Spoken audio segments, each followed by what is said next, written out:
ఓం శ్రీ గురుభ్యో నమః. విపరీతమైన మానసిక స్థితులు అంటే కోపం, ద్వేషం, అసూయ వంటి తీవ్రమైన ప్రతికూల భావాల వలన మనస్సు పొందే స్థితి. దీనిని సులువుగా నిర్వచించలేము. కానీ అది ఏమిటి అనేది మీకు తెలుసు. మీరొక విపరీత మనస్థితిలో ఉన్నప్పుడు మీ ప్రవర్తన సహజంగా ఉండదు. మీరు ఏ విధంగా ఉండాలో ఆ విధమైన మనిషిలా ఉండరు. చివరికి ఫలితం ఏమిటంటే మీరే అపరిమితమైన దుఃఖాన్ని అనుభవిస్తారు. దీనిని జయించాలి అంటే మీరు మీ మనసనే అద్దం నుండి ప్రతికూల మానసిక స్థితులను తొలగించుకోవాలి. మీరు ఈ ప్రపంచమనే అద్దాల మేడలో నివసిస్తున్నారు. ప్రతి ఒక్కరూ మిమ్మల్ని గమనిస్తున్నారు. మీరు నటించకూడదు. మీరు సహజమైన జీవనాన్నే గడపాలి.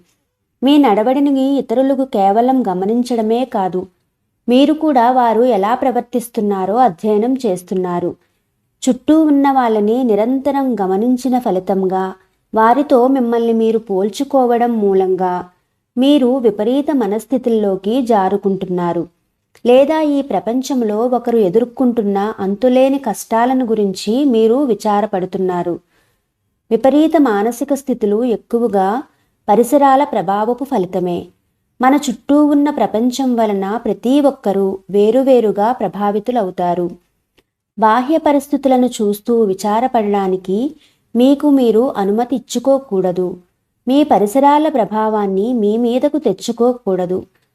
ఒక్కొక్క మానసిక స్థితికి ఒక్కొక్క ప్రత్యేకమైన కారణం ఉంటుంది.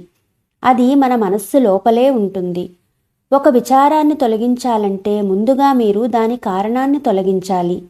తాను అనుభవిస్తున్న మానసిక స్థితి స్వభావాన్ని అర్థం చేసుకుని ఆ స్థితి హానికరమైనదైతే దాన్ని సరిదిద్దుకోవడానికి ప్రతిరోజు ఆత్మవిశ్లేషణ చేసుకోవాలి.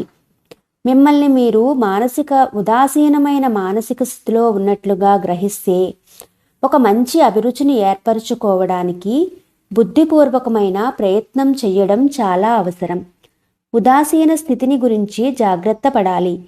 అది మీ సంకల్ప శక్తిని చచ్చుబడేలా చేసి జీవితంలో మీ పురోగతి మొద్దుబారేలా చేస్తుంది.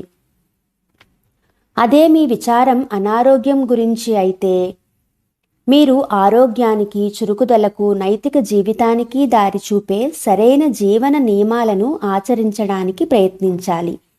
స్వస్థత కూర్చే భగవంతుడి శక్తి మీద మరింత ఎక్కువ నమ్మకం కోసం ప్రార్థన చెయ్యాలి. లేదా మీరు అనుభవిస్తున్న చిత్తవృత్తి, నేనొక పరాజితుణ్ణి, నేను ఎందులోనూ ఎప్పుడూ విజయం సాధించలేను అని మీరు నమ్మడం వలన వస్తే మీ సమస్యను విశ్లేషించి చూసుకోవాలి. మీరు చేయదగిన ప్రయత్నమంతా నిజంగా చేస్తున్నారా అనేది చూసుకోవాలి. కఠినమైన శ్రమను గురించి ఆలోచించుకోవాలి. భగవంతుడు ఈ విశ్వం మొత్తాన్ని నడిపిస్తున్నాడు. ప్రతి చిన్న వివరంతో సహా మనం ఆయన ప్రతిబింబంగా సృష్టి అయ్యాము. కాబట్టి ఓటమి మనను గెలవడానికి ముందు మనం ఏ విధమైన సాకులు చూపకూడదు. కష్టపడి పనిచేయడానికి భయపడకూడదు. అది ఎవరికీ ఎన్నడూ హాని చేయలేదు. శాంతంగా పనిచేయడం, ఆలోచించడం నేర్చుకోవాలి.